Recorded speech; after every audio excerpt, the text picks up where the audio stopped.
SNX Marathi, Siddheshwar news express, सत्यासाठी SNX सोबत.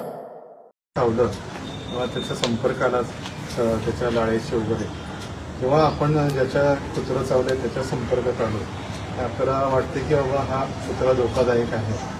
तर अशा परिस्थितीत आपण इंजेक्शन ARV जे आपल्याकडे डॉक्टरी हॉस्पिटलला अवेलेबल आहे तिथं हा इंजेक्शनचा डोस घ्यावा आणि त्या रॅबीज या रोगापासून आपलं संरक्षण आपण व्हावं. आणि या कुत्र्यांसंदर्भात जिथे काही तुम्हाला काही माहिती मिळेल की बाबा ह्याच्या अगोदर हा कुत्रा कुठं दिसला होता किंवा त्याच्याबद्दल काही माहिती असेल ते सुद्धा प्रशासनाला कळवण्यात यावे. आणि मोकाट कुत्रे जिथे जिथे असतील तिथं आपण प्रशासनास कळवून त्यांचा बंदोबस्त करण्यात यावा. नेमकी काय घटना घडली होती, काय झालं होतं नेमकं प्रसंग काय?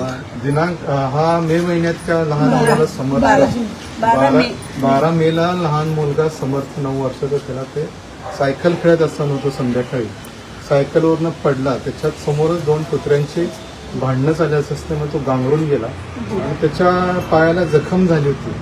ते जखम झाल्यामुळं त्याला घरी आल्यावर नक्की सांगता आलं नाही की जखम ही पडल्यामुळे झाली का कुत्रं चावल्यामुळे झाली.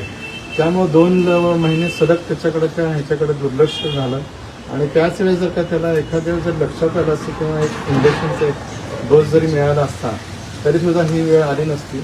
त्यामुळे फार दुर्दैवी गोष्ट अशी झालेली आहे. आणि यामुळं भविष्यात लोकांनी काळजी घ्यावी किंवा कुत्र्याचा संपर्क आला तर लगेच ARV इंजेक्शन हे आपल्याकडे जे अवेलेबल ते घेऊन टाकतात.